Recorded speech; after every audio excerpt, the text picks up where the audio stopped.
libadde ssanjerere ng'ab'e seminari ya St Mary's Fort Portal bajaguza emyaka 50 ku kyanga etandikibwawo.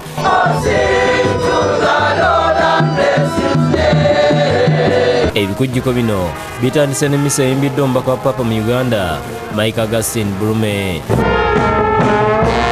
Omumyuka wa Pulezidenti Edward Kikono Sekandi yabadde omugenyi omukulu ng'omukolo guno gwetabyeko minisita wa gavumenti ez'ebitundu Adolf Mwesigye, ababaka ba paalamenti n'abantu abalala bangi. Bulume mu kuyigiriza asabye abaseminariyo okweyisanga obulungi mu bantu n'okukuuma ekitiibwa kyabwe nga bannaddiini ng'ekyo ekigenda okukuza n'okutambuza enzikiriza y'ekikatoliki. Work forms you and puts you into contact with the life of ordinary people. And it also liberates you from temptations like the search for easy money or the clerical illusion that the priesthood is about prestige. Yes, kandi agambye nti yadde nga bannaddiini basabi naye bateekeddwa okukola ennyo kibayambe okweyimirizaawo.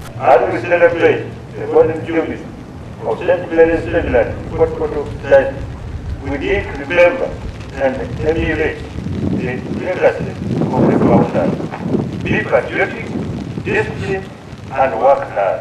Abeseminari eno bazimye n'ekizimbe kya kalina ng'ekijjukizo ky'emyaka 5 awo Pulezidenti mubaka bw'atisse omumyuka we wabaweeredde ebbaasa omubadde ssente ez'okumaliriza ekizimbe ky'ekijjukizo.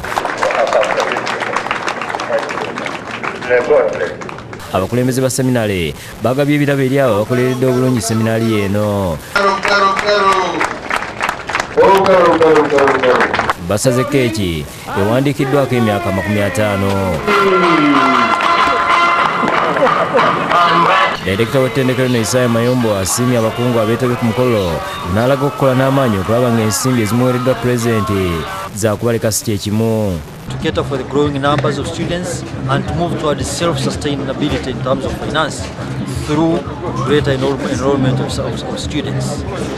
And we also intend in future to start work on the construction of new science and ICT laboratories so that we match up with the standards of today to give quality education to our students. Musa Kabogoza yakusekidde Green ku Bukedde TV.